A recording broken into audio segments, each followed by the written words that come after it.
Hello, Planeswalkers. Tyler here. And Andrew. And we are joined by our very special friend. I don't know if you've heard him while I was just talking over him. Our buddy Drew, who you would know, all 10 of you who watch would know. from Commander Colosseum. From our Commander Colosseum.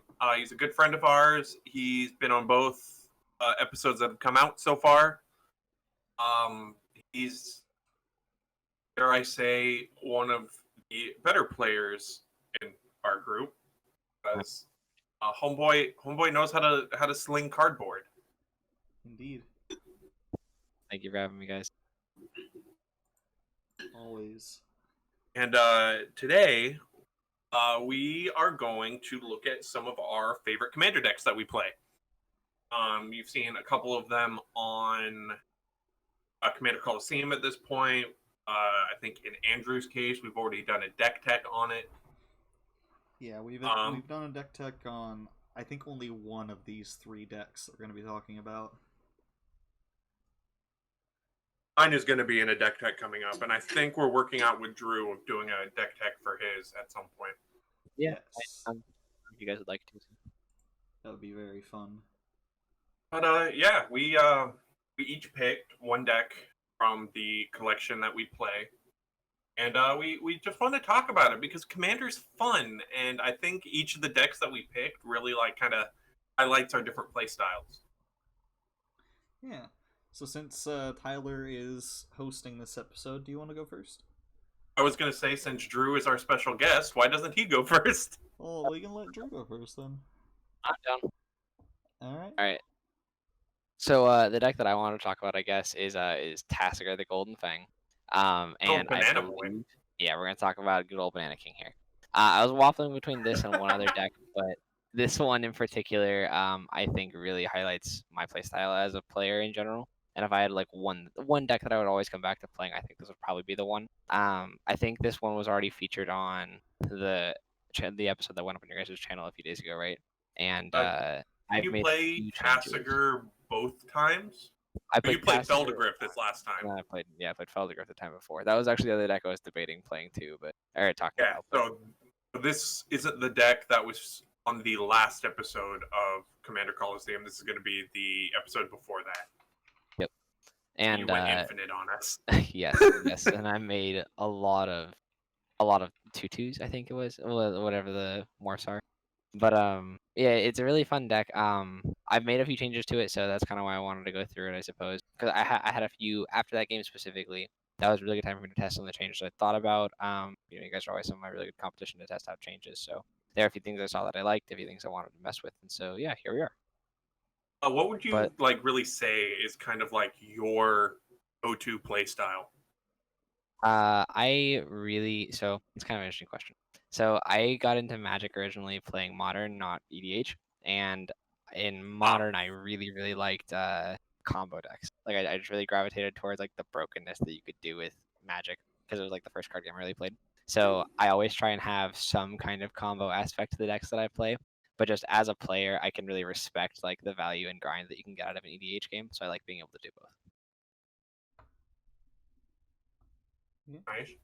Yeah, so Tasigur thankfully kind of lends itself to both nicely because it's got like the graveyard recursion outlet, right? But the colors, Sultai is really it's got a really nice toolbox to it. It gets to play the control style that I want to play. In these colors, if you're playing black, green, blue, graveyard is just another hand. Pretty much. It's one of the stronger color combos in the game. I think it's got access to everything I'd want, man. You get tutoring from black, you get a little more tutoring from blue, plus counter magic and instant speed interaction, and then you get all of the ramp and the recurrence from green too. It's just some really nice utility. I'm looking over your deck list, and I'm seeing a bunch of stuff here that Promenop Excavator, huh? Yeah. So the deck kind of has.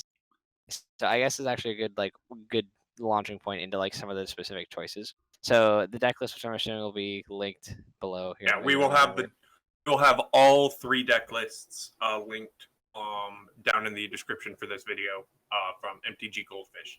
But you too can see this $1,003 deck. Yeah, this deck is kind of pricey because multicolor stuff is unfortunately not super cheap, and especially right now in the middle of quarantine when everyone's got nothing better to do than buy cardboard they can't go out and play with. All the cards are really expensive, so you're running the Cabal Coffers. What's the other Yep. card?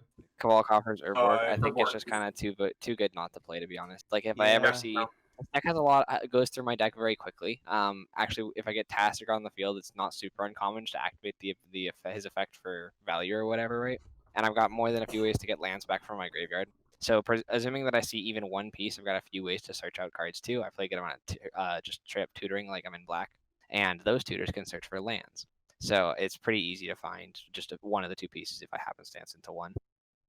But like, so I know with Andrew and Golos, he runs Ramanop as well as I also see you have Crucible of Worlds. Yep. I know he runs it because one of Golos's primary win cons is Mazes End. Yeah. I don't have anything. Nothing They're quite like as like refined as Mace's End as a win con. You do have a lot of different lands, though. I'm seeing. Yes. If we take out all of the basics, you have about 25 unique lands besides basics. Yep. So Oh my god. Okay. I was about to ask, is there a specific land in here that you want to recur? And then I saw Strip Mine. Yeah. So And I've got like, kind of like oh, two you're different that packages. guy. I've got two different packages mostly, I guess, that I'm working with lands.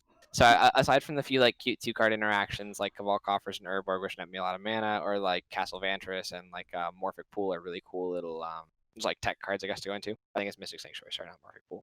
But like so I've got the cool tech cards, right? But like the main engines I suppose of the lands I've got are the cycling land pieces. So I've got all of the lands that cycle for one colored, so like Barren Moor and what's the other one in here? Lonely Sandbar is a good one too. So you Tranquil cycle Ticket. it away to draw a card, and then you get to play it as a land anyways. Well, or actually more specifically, the real combo is with Life from the Loam because Life from the Loam has Dredge and lets me get back land cards. So if I cycle away a card, ditch it to draw a card, right, I can just dredge it back to my hand for free. So effectively, if I've got 2 or 3 dredge lands going in rotation, Life from the Loam becomes it's a 2-mana, put back my draw 3 cards, and then with one of those draws, I can just dredge to get back Life from the Loam again. So if I have mana left over at the end of my turns, and since I'm kind of a control shell, I usually like to leave open a lot of mana. It gives me free ways to dig for pieces. And then like I've got a lot of like mill cards that go in there too, right? Just with Tasker, I kind of, I hit cards that I don't necessarily want sometimes, and some of my lands like to sacrifice themselves. So that's where you see stuff like the Romanop Excavator and the Crucible of Worlds that really give me some value later. I see you're running my favorite big blue dinosaur. Nezahal is super good in this deck, and honestly, this deck has, so it's got a few different like sub themes, like I was kind of mentioning with like the lands and whatnot. And another really big one is actually just graveyard recursion, and that works both with creatures and with spells. So some of the big card choices, I guess, I wanted everything in here to fit into kind of one of my sub themes, and one of those is reanimating big fatty dudes. I think in the game that we played, I reanimated some like Sire Stagnation. You can just basically just reanimate one of your huge dudes and ride it to like a lot of value early on. 6-drop, and you brought him out on turn like 3. Yep, like, and you get lucky with your mills sometimes, right? And if you see one of those early reanimation pieces, you can really do some work with it. Which I think that's really funny saying Nezahal in here because he used to be the commander of my mono blue deep sea deck until he was demoted to the 90. He was demoted to the 99. Poor guy. And Thassa took over. And I like the difference between like you run him because giant target to reanimate. He has a bunch of synergy with your deck. I run him because big sea dinosaur go brrrr. And He also has some very yes. First of all, he's a 7/7, so he does hit face pretty nicely. And honestly, Tasker being a 4/5 means that if I can keep the board clear enough, which I do play a lot of removal, he can kind of just get in for good damage sometimes, and he can chunk out finishes. So the main way that this deck will end games, like I think we saw on the video, was it does have an infinite combo whenever I can generate infinite mana. That's usually my way of, all right, cool, I've got a good enough lock on the board that I think I can fight down whatever my opponents might have for answers, and I can end the game that way. That's ultimately my usual goal. But it does kind of have the nice side effect of I have enough big boys in here, and I can actually access my opponent's graveyards too with some of my reanimation spells. That if I get my hands on big enough things, I can kind of just beat people to death sometimes. So that's kind of cool too. Good old tried and true. Beat him with a giant stick. Yeah, something that bounces itself and draws me cards is pretty free. Or like Consecrated Sphinx is a 4/6 flyer. I mean, it draws hate like a magnet, but eventually, if it sticks long enough and I protect it well enough, it does get there sometimes. I see you also run Palancron. Okay, so here we're getting to the infinite combo portion of the deck. So it has exactly two main infinite mana lines, and they're actually both creature based. In case you saw that too. So the two big ones are Deadeye Navigator, with either Peregrine Drake or Palancron. Pick your choice. Deadeye Navigator obviously with 2 mana blinks either of those guys, and both of them whenever they come into play untap either 5 or 7 lands respectively, which means I way more than net back my mana. So it's effectively I've seen so many things between Yep. Peregrine and Deadeye, where it's you get them out Exactly. there and you have infinite mana between the two of them. Yep, and then the other more specific but also works really well is Phantasmal Image in Palancron, because Phantasmal Image copies every line of text on it, and so it gets Palancron's return it to hand text as well. And since you cast it for 2 and you can bounce it for 4, you can play it for net 1 mana every time you do it. Plus, so Phantasmal Image is just a good on its own piece You're getting the 7 mana Palancron for 6, basically. Or sorry, I'm casting him for 2, untapping 7, and then you bounce him for 4. So the whole play and bounce Phantasmal Image loop costs you 6 mana, and you net 7 for the Palancron play. So he nets you 1 mana every time you cycle him down. It's not quite as efficient as Deadeye Navigator and Peregrine Drake as individual pieces, I guess, but they still get the job done, and you play them both. Yeah, they still net you infinite mana, so it works. This is kind of the same theory as like if I see one half of my combo, I don't care which half I see because I can tutor the other half of it regardless with like demonic tutor and whatnot. Yeah. There was a thing I'd seen on Twitter that was like, it was the big brain meme. It was like Lord. tiny brain, demonic tutor for combo piece. And it was like big brain, demonic tutor for a diabolic tutor for your combo piece. And then it was like galaxy brain, mystical tutor for a diabolic tutor for a demonic tutor to get your combo piece. And then it was like universe brain, mystical tutor for a diabolic tutor for a demonic tutor for a vampiric tutor for a basic land. Alright, so you want to hear the really unfortunate truth about what you just said is I have kind of a nice little loop in this deck, I suppose, where I actually can search infinite number of pieces in my deck. So on top of the infinite mana into so I think there's actually a point in one of our games or in the game that we put up where I demonic tutor and you make a comment about did I tutor for a tutor, and I straight up do. Like I absolutely demonic tutor for Dark Petition. And because this deck actually plays Seasons Past, which is this incredibly powerful sorcery card that I think gets overlooked a lot of the time.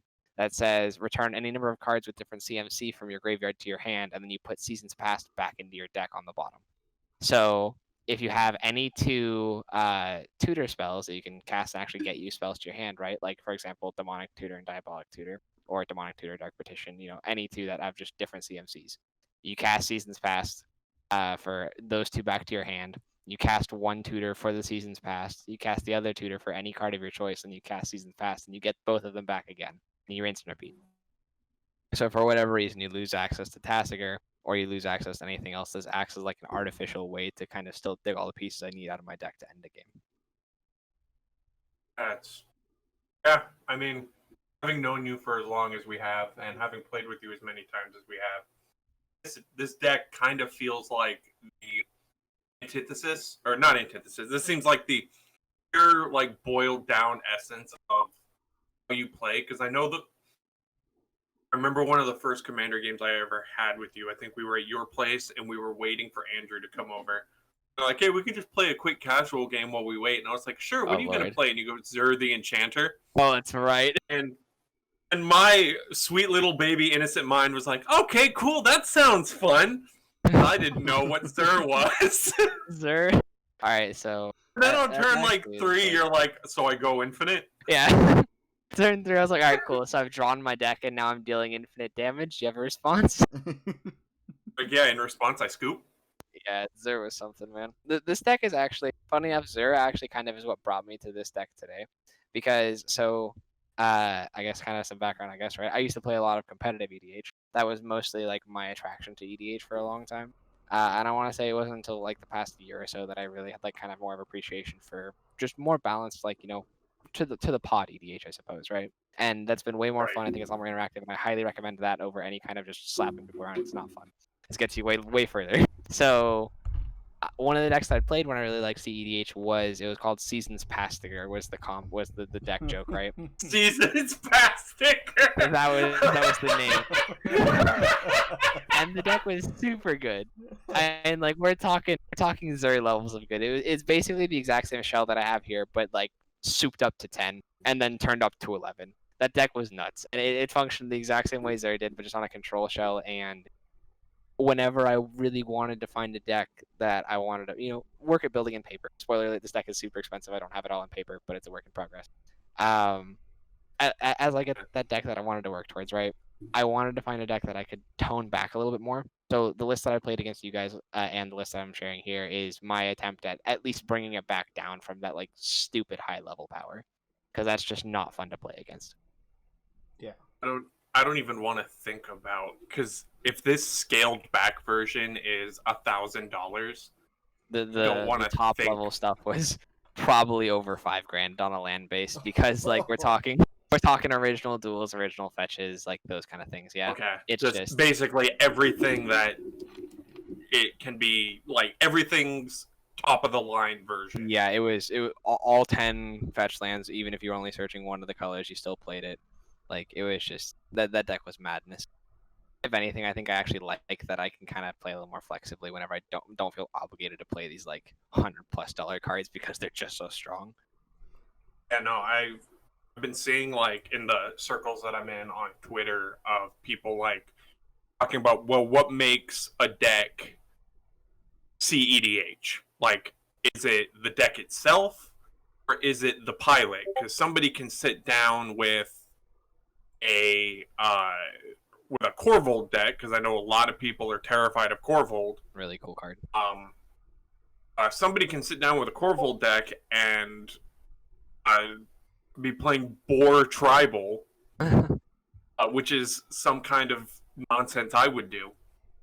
Then you could give someone else like $20 like mono red goblins, and you can be dead on turn 3. Yeah. And so it's kind of cool. Remember that game that we played with Jaden? He hasn't been on the show at all, but he had a red goblins deck that he became arch enemy, and we kept beating him down because every turn he kept wiping the board. He just kept making goblins every turn, dude. Like this, like, all right, cool, we reset him, and then he makes like 50 goblins again. He kept getting mad about it, but it's like every turn he was about to win. So like, why are you guys targeting me? As he sits there behind like here with 50 goblins. Yeah, man. Okay. Literally, he plays Impact Tremors. We just die at his untapped step. Nah, not about that one. But I think, so if Tasigur is at one end of the spectrum, I think I'll talk about my deck next, because I think my deck is at the other end. Yeah, I think Golos is kind of a good mid ground between the two. Your deck's the cheapest out of all of these. Your deck is $72. That is also because the opposite end. that is also because the version of Aluna that MTG Goldfish grab is not the one that I intend to run, which is Ghidorah, who will double this deck's price. That is my deck. Really? King Ghidorah is like between $40 and $60 for the non-foil. Oh, yikes, dude! Buy out. Like $100 if you want foil. Buyout market awful. But the deck that I wanted to talk about is Illuna, Apex of Wishes. I played it on the last episode of Commander Colosseum. I call the deck Clash of the Kaiju because it runs Illuna as the commander, one of the new Apexes from Ikoria. It's a mutate deck. It's kind of got that build your own commander thing, which means I get to run a bunch of big stupid creatures because I don't need to run as many spells because all of my spell abilities are on creatures. Yeah, you only play 36 creatures in the deck. Which I'm thinking of adding more because like we're getting the in M21 the spined megalodon, who's a common. He's a common 5/7 for 7 with hexproof that scries 1 whenever he attacks. Oh, that's gross. Oh, that's so good. But like, my favorite thing about this deck is, yeah, just being able to fill it with, because the way mutate works is, if your commander is mutated onto a stack of creatures, whether or not the commander is on top or underneath is irrelevant. The stack is going to be dealing commander damage. And so you run a whole bunch of just things that are stronger than Illuna. Like, I made a 14/14 shark with flying that I turned into my commander. We don't talk about that. I would agree with you if it wasn't for the fact that shortly after you left, I then, over the course of the next 2 turns, killed both Andrew and you didn't. I killed them. I killed all 3 of you with the 14/14 shark. Oh no, you didn't. It was a combination of that and what's the land? Kessig Wolf Run. Kessig Wolf Run. That's a good land indeed. So I like giant, stupid, stompy creatures. I want things to stick to the board, and then I get mad when people remove them because it's like, it's a big stupid creature. It's like, it's scary. I want to get a copy of Howling Serpapard from Amonkhet, which is it can't be countered and my creature spells can't be countered. The card is so irritating to deal with. That means like every time you cast a mutate, it can't be countered. But like, so I run Slippery Bogle, Gladecover Scout, who I almost cut from the deck because I was like, all I need is Slippery Bogle. So relevant. What a good card. I run Slippery Bogle, I run Gladecover Scout, and I run Troll Ascetic, who, aside from the fact that the other 2 were both 1-drops and he's a 3-drop, I think he's the best of the 3. Because right? Yeah, right. He's got hexproof and for 1 and a green regenerate. Doesn't regenerate just keep it from dying when you pay its cost? Basically. Have you thought about Thrun, the last troll? Because I think Thrun is like the same thing, but he can't be countered. He's just like, he's the next step up in that line. Like if Gladecover Scout and Slippery Bogle become Troll Ascetic, I think Thrun is like Troll Ascetic on crack. Be countered, can't be the target of spells or abilities. Oh, you are correct, friend. Yeah, he is 1 mana more expensive, but he's a 4/4, and he can't be countered. Yeah, but I will point out the fact that he's a 4/4 doesn't really matter because Illuna's a 6/6. Anyway. Yeah, you just need the body to hit the board. Oh, he is probably worth running just because of he can't be countered. That's because I know that's Serpapod though. Because I got the turn 1 Gladecover Scout, and I did not realize just how hard it was going to be for you guys to deal with Illuna once she had hexproof. Yeah. It was actually hexproof and I think trample after a certain point, and then she comes with trample. The problem I had was that you played so many ways to put it back in your hand. That was what got really that is the other fun one.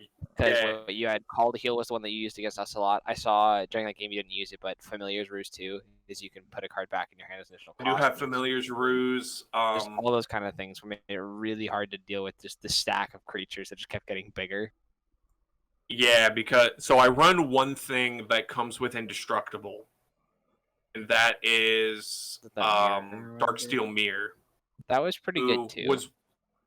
Yeah, but he was way easier for you guys to deal with. I didn't like mutating onto him. The one time that you saw a Darksteel Mirror, I played a sacrifice effect in a green, white, blue deck. Like, take that for what you will. Oh, I kind of want to go over the creatures in this deck and put in more hexproof stuff because yeah, you're right. With stuff like Lord Dracus, who is the one who had the mutate ability of whenever it mutates, I get a instant or sorcery back from my grave to my hand. That was a cool card. You're right. Him because then I run Unsummon, Call to Heal, Familiar's Ruse. I run Evacuation. I run Teferi's Time Twist, who exiles a permanent I control temporarily. I run Flood of Tears. Yeah, the whole point of the deck was because the whole stack goes with whoever's on top.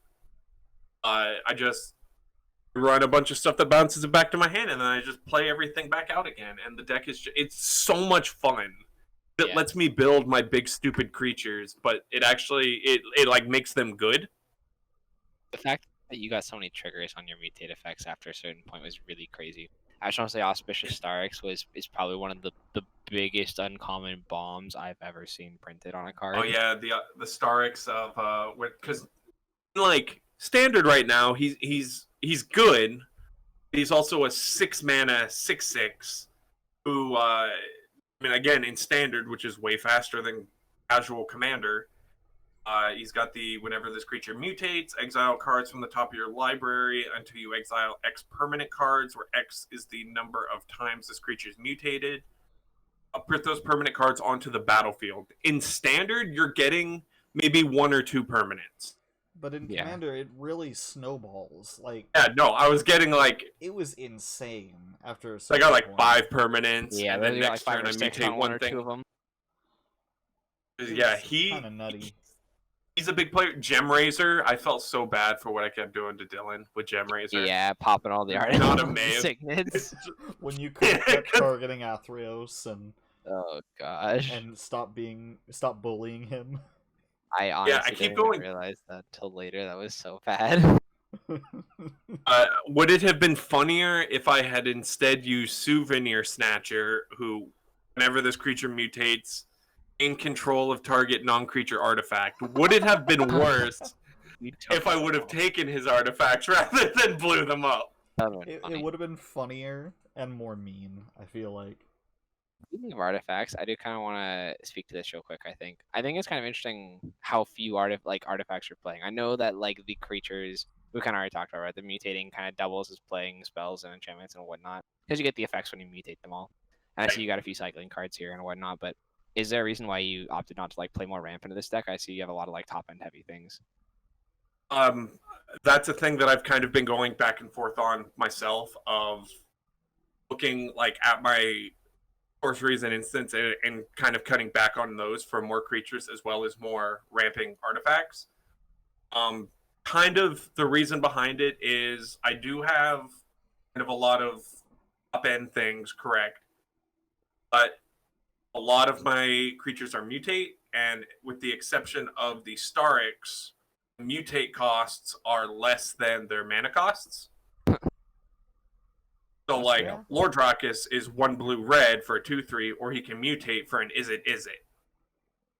Okay, so they actually come out for cheaper than that. And all of your artifacts are mana rocks. I guess Trumpeting Gnar also has a more expensive mutate cost, but it spits out a 3/3 every single time. That's pretty I fully like put together this deck myself, and because right now, as far as artifacts, I run Soul Ring, I run all 3 signets that I can run, and I run the Teamer Crystal, and I absolutely can put artifacts in, and I'm probably going to, because they're permanents that both Illuna can get with mutating. Yeah, that both Illuna and the Starix can grab. That's true, actually. Illuna gets them too when she puts them in your hand, though. I got you. No, she puts it onto the field or into my hand. Oh, you get to pick. Right, that's very powerful. Yeah, because that way if you reveal a creature with mutate, you can bring it to your hand to then cast it for mutate. Yeah, I definitely think that Illuna is the best mutate commander. Like, I wanted to build Thor's pretty good. I'm going to be building a Vidrock just because it's Rodan, and I love Rodan.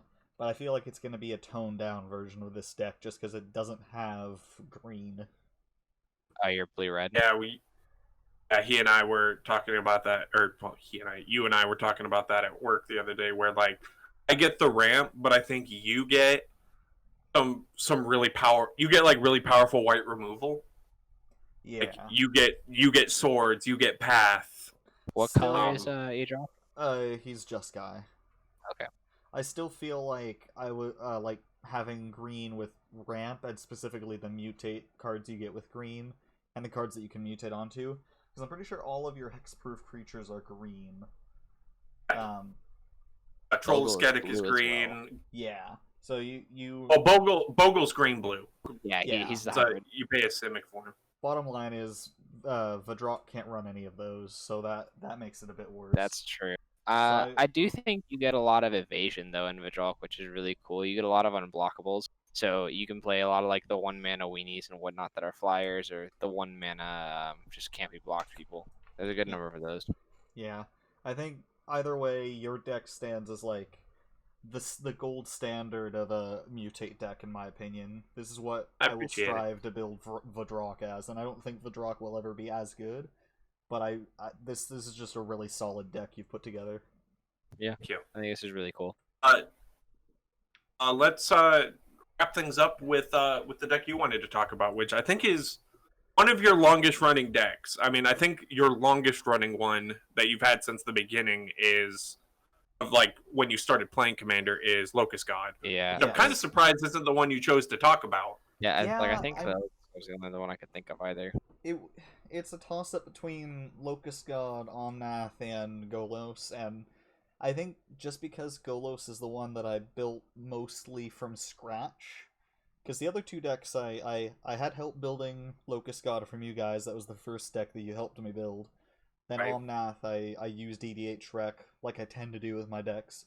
But Golos, I was just like, these are the things I want to do. Let's look up cards that do those things. And I mean, I think I introduced to you the concept of Maze's End in Golos. Oh yeah. I had picked that up from a YouTube video. That was go ahead. Past that, you ran with that. You were like, okay, Golos is my commander. I want to do Maze's End as my win condition.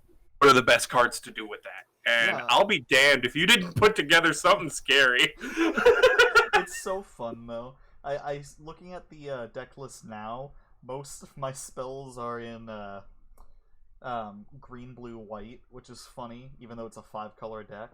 But no, I had help with the concepts. I remember vividly on the lead up to M20 last year. We were in the back room at work, and we were looking at Golos, and you were like, "Hey, you can do this Maze's End win con because he just grabs lands."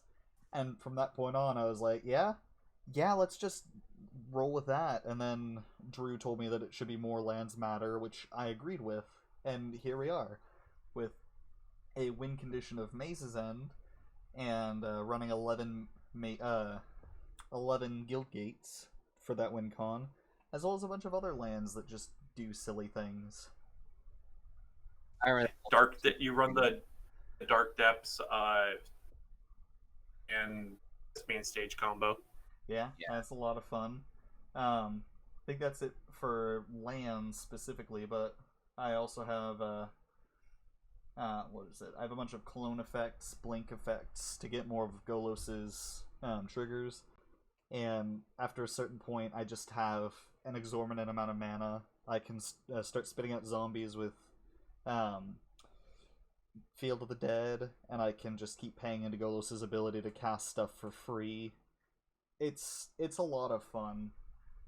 Golos is one of the more versatile commanders in the format. Golos is one thing I think that we talked about a lot too whenever you were first trying to build this deck was just kind of like exactly that, right? The sheer scope of everything you could do with this card. Because I think one of the things that I really liked with this card whenever it first came out was just the fact that you could play these huge haymakers for really cheap cost if you could just cheat out his Wooburg ability, right? But the land strategy was really, really cool too, and I'm glad you stuck with that idea because this came out to be something completely different. I would never normally come up with this, and I think this works really well as well. Oh yeah, there's a lot of most games that I play with this deck, I get to like 7 or 8 gates, and everyone is scrambling to stop me. Oh no! See, the moment I see one gate, I scramble to stop you. It's just not common, right? Like, you gotta sit there and you just see it coming, but you just kind of have to shake for a second until it gets there, because you can't really kill a land unless you get It's like, who's playing Guild Gates? Like, who willingly is playing Guild Gates? So, like, All right, I play as Warriors Guildgate. Okay, you know what? Maybe he couldn't afford a hollowed fountain. Demir Guildgate. All right, so Watery Grave. It's blue black. It's kind of expensive. Ace's End. What? He did this on purpose. The visual I have in my head is, because of how defensively I like to play, I just imagine Golos not even fighting, just walking towards like a goal line, and then everyone else is trying to tackle him while he's just strolling along and no one can stop him. They're just like missing wildly. Or he's just this unstoppable force, but he's not even fighting. As soon as he reaches that finish line, everyone just drops dead. It's like, all right, I'm just collecting lands. That's all I'm doing. Everyone else is fighting. Alright, so I have a question for you guys, because I do notice you play a lot of lands, right? 38 lands is pretty land heavy for most decks, and obviously you should be, because you play a lot of like ways to search those cards out. But you do play a good number of basics as well in a 5-color commander deck. Are there any other lands that you'd be interested in putting in here if you had like, I don't know, like if you like, let's say we get more money from the government in the future, right? Would you spend any of that on like any specific like utility lands for this deck? I don't know. I would. Because I do notice like you don't have, because Golos searches anything, right? You could always try oh gosh, Cabal Coffers or Wargers. So yeah, Maze would be a good one. Like for tech lands. Just specific things you could search. Go in on Maze Tribal. How many lands are mazes? You can play Bajuka Bog actually as a cool land too. Whenever ETBs, right, you banish all graveyards. So that'd be a cool card you play as a hate piece. That card's pretty cheap too. I always like the combo of Bajuka Bog, and then you play one of the lands that bounces and land to your hand. Replay Bajuka Bog. Get that again. But yeah, just graveyard decks go away. But especially since what I'm planning on doing soon, I'm probably going to do this in a couple days actually, is putting all my doubled cards in a pool and like trading off and selling the extra copies, and that could be enough value to get me new cards that I don't have any copies of. And that was sort of Tyler's idea. There are 5 lands that have Maze in their name. I could run all of them very easily. There's Nimbus Maze, which taps for colorless, taps for white if you control an island, taps for blue if you control a plains. What a Mystifying Maze card. Yeah, Mystifying Maze, which is just a bad Maze of It, although it can tap for a colorless. Then there's Maze of Ith, Maze of Skophos, and Maze's End, right? Yes. Yeah, Maze's End. Maze of Shadows.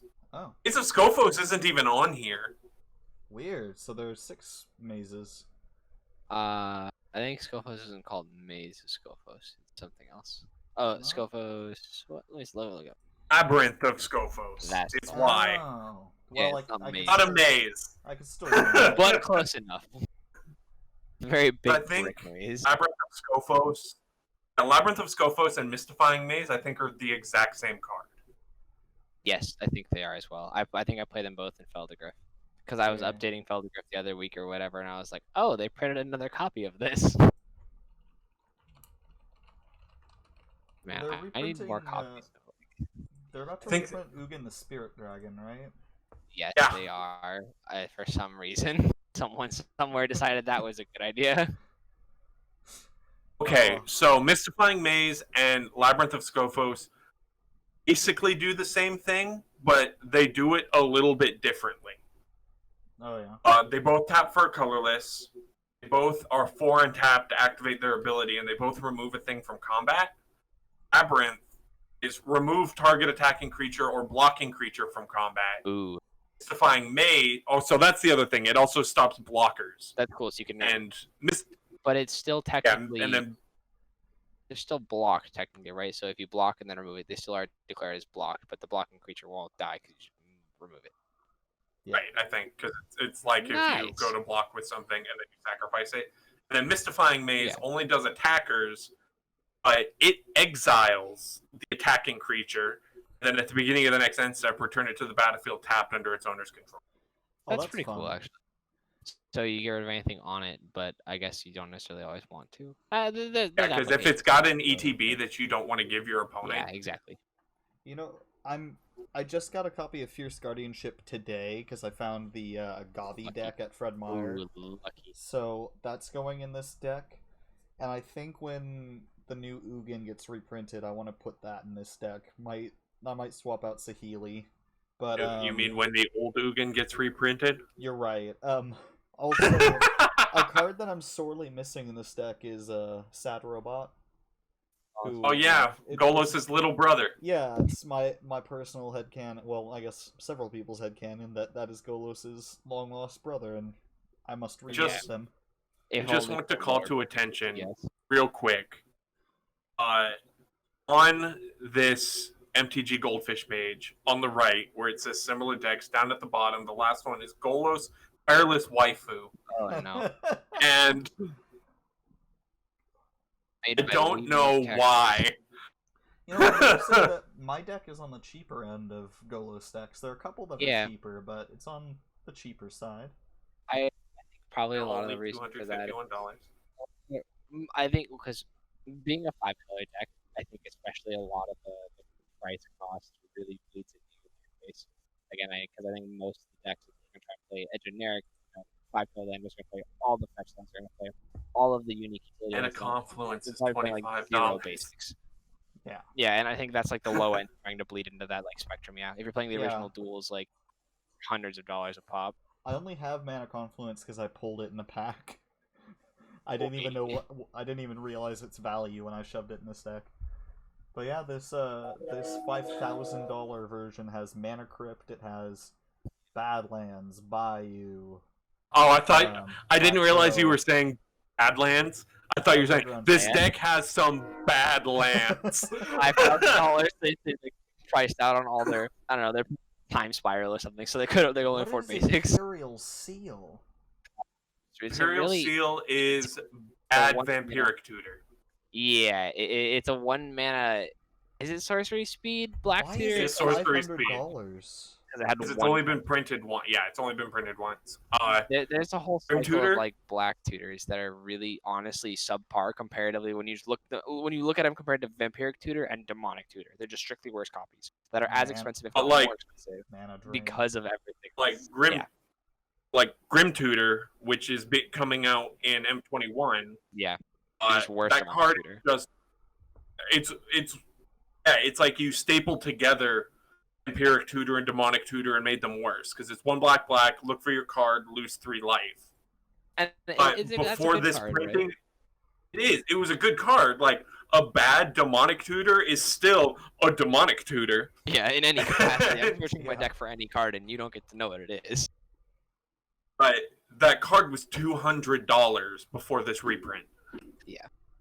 Exactly, right? Like they're cards that are only printed once or twice a long time ago, and the fact of the matter is redundancy in a format of Singleton where you get to grab any card out of your deck is a very strong effect. So actually, Imperial Seal was a pretty staple black tutor spell in CEDH, if only because it ups you from like 10 to like 11 or 12 copies of cards that get to grab you whatever your win con is.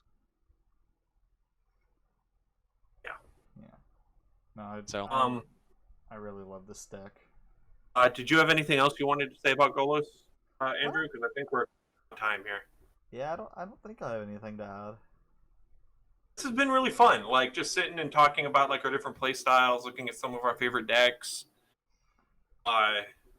Getting like a bunch of different views, like my love of Big Stompy versus like Drew's love of the cards. And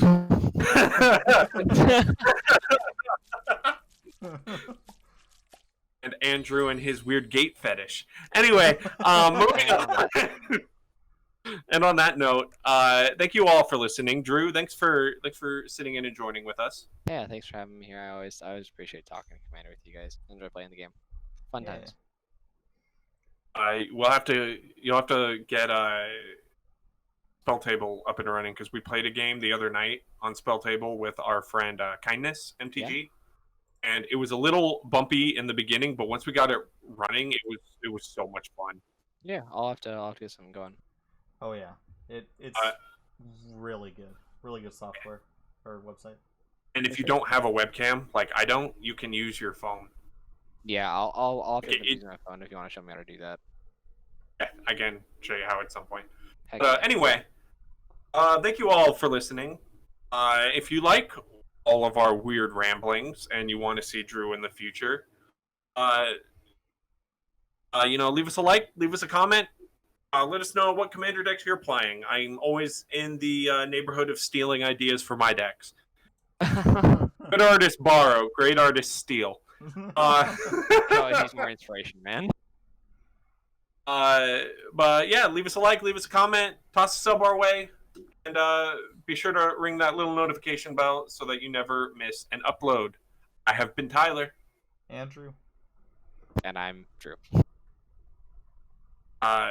Every time we say that, I want to finish with when I was in elementary school, we would have our announcements for the day, and you would always say, "Make it a great day at Discovery" after you said your name at the end of it, and there's something awoke deep within me, and every time we go, I've been Tyler, I've been Andrew, I want to go and make it a great day at Discovery. Anyway, I'm probably going to cut this bit out of the video. No, this bit has to stay. This is the most legitimate bit of the entire video. Most genuine. All right. Yeah. Absolutely. Thank you all for listening. Bye. Goodbye. Bye.